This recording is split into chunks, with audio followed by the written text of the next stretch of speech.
Hello नमस्कार मंडळी। आजच्या व्हिडिओमध्ये मी तुम्हाला आमच्या दिराच्या देवकार्याचा पूर्ण प्रवास दाखवणार आहे। सकाळी आम्ही सगळे तयार झालो आणि लालपरीने देवकार्याला जाण्यासाठी निघालो। सगळे एकत्र बसून प्रवास करत असल्यामुळे खूप मजा आली। ह्या माझ्या सासूबाई, जाऊबाई, जावेची मुलगी, मुलगा, मी आणि रोनित, विनीत आम्ही सर्व लालपरीने देवकार्यासाठी जाण्यासाठी निघालो होतो। देवकार्याच्या ठिकाणी जाण्यापूर्वी आम्ही पाबळ येथील आमच्या कुलदैवत खंडोबा महाराजांच्या मंदिरात थांबलो। तिथे मनापासून देवदर्शन घेतलं। मंदिर परिसर खूप सुंदर होता मित्रांनो। विनीतला वाजवायची होती घंटा, विनीतने वाजवली घंटा, त्याला खूप मजा येते। तिथली विहीर पाहिली, फोटो काढले आणि थोडा वेळ तिथे घालवला।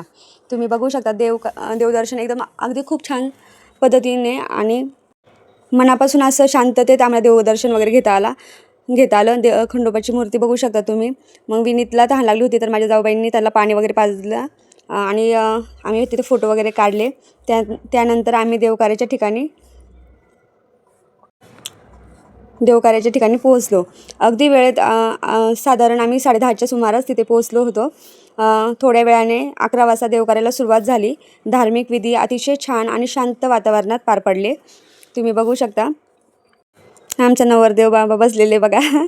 साधारण 12:30-1च्या दरम्यान जेवणाची व्यवस्था सुरू झाली होती।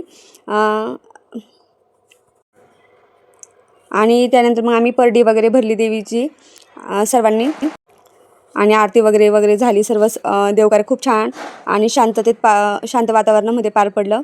नंतर सवासणी वगैरे जेवायला घातल्या, बसवल्या आणि वरती सर्व गडी माणसं पण जेवायला बसवली होती। म्हणजे दोन्हीकडे जेवणं चालू होती पटपट। मग त्यामुळे एवढं काही वाटलं नाही। काही जण खाली वाढायला होते, काही जण वरती वाढत होते। देवकार्य खूप छान पार पडलं। नंतर पाहुणे मंडळी झाल्यावरती आम्ही जावा आणि आमच्या सासूबाई एकत्र जेवायला बसलो। सर्वजण बसलो। जेवताना खूप गप्पा गोष्टी, हास्य मस्करी आणि मजा झाली होती बरं का मित्रांनो। आणि शंकर पार्वती, गणेश भगवान, शंकर भगवान, पार्वती आणि तुळजाभवानीचा गोंधळ वगैरे इथं घातला होता आणि ते त्यांची कथा वगैरे आम्हाला इथे सांगत होते।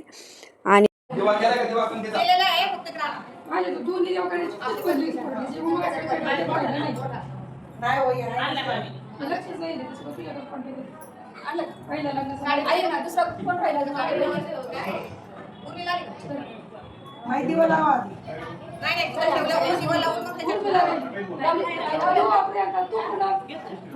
मराठी माणसांचा सोहळा असा गजबजलेलं घर खूप छान वाटतं नाही का। असं वातावरण घरात लग्नकार्य असेल की घरातलं जे वातावरण असतं ते काही वेगळंच असतं नाही का। तुमच्या घरातही तुम्हाला असा आता मित्रांनो परडी वगैरे भरणार आहे, तिथे ठेवायचे आहे।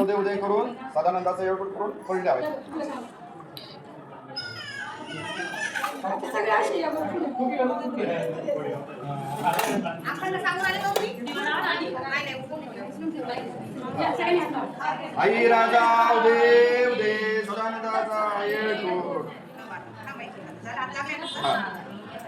आता दिवा लावा। अशा पद्धतीने परडी वगैरे भरली। मग नंतर सवासणी वगैरे जेवायला घातल्या। खूप मजा मस्ती धमाल। देवकार्य म्हणलं की प्रथम आपले सगळी जी भावकी आहे ती सगळी गोळा होते। मग कधी कोणी ह्या कोपऱ्याला कोण त्या कोपऱ्याला राहत असतं, त्यामुळं कधी तर जाणं होतं आणि एकत्र आलं तर मग फार धुमाकूळ घालतो नाही का। असेच माझे आणखीन पुढे व्हिडिओ येणार आहेत लग्नापर्यंतचे, पूजेपर्यंतचे। तर नक्की मित्रांनो बघत राहा आणि शेअर करत जा, कमेंट करत जा। थोडा वेळ आम्ही तिथेच थांबलो। थोडा वेळ म्हणण्यापेक्षा बराच वेळ आम्ही तिथं घालवला आणि मग संध्याकाळी उशीर होतो, अंधार पडेल, त्यामुळे आम्ही संध्याकाळी 4च्या सुमारास घरी जाण्यासाठी निघालो होतो। तर त्यावेळेस काही जण गाडीवर तर काही पुढे गेले, काही पुढे गेले आणि आम्ही बाकी ते पिकअपने परत आलो। प्रवासातही खूप गप्पा आणि मजा झाली। अशा प्रकारे आम्ही आमचा दिवस घालवला। दिवस खूप छान आणि आनंदात गेला बरं का मित्रांनो। तुम्हाला हा दिवस आणि आमच्या देवकार्याचा प्रवास कसा वाटला ते कमेंटमध्ये नक्की सांगायचे बरं का मित्रांनो। नक्की म्हणजे नक्की। नवरोबासोबत आम्ही फोटो वगैरे घेतले। व्हिडिओ आवडला असेल तर लाईक, शेअर आणि चॅनलला सबस्क्राईब करायला विसरू नका बरं का मित्रांनो। नक्कीच सबस्क्राईब करा चॅनल आवडला असेल तर व्हिडिओ। ओके, चुका असेल तर तुम्ही नक्कीच एक मैत्री खात्याने तुम्ही माझ्या कमेंटमध्ये मला सांगू शकता, ताई तुझं इथं वगैरे असा व्हिडिओ कर, मला एक्सपिरियन्स वगैरे येत जाईल। ओके, चला ठीक आहे, बाय मित्रांनो। पुन्हा भेटू नवीन व्हिडिओमध्ये। जय खंडोबा महाराज। आणि लालपरीने गेल्यामुळं खूप आनंद वाटला। ओके बाय, टेक केअर सर्वांना.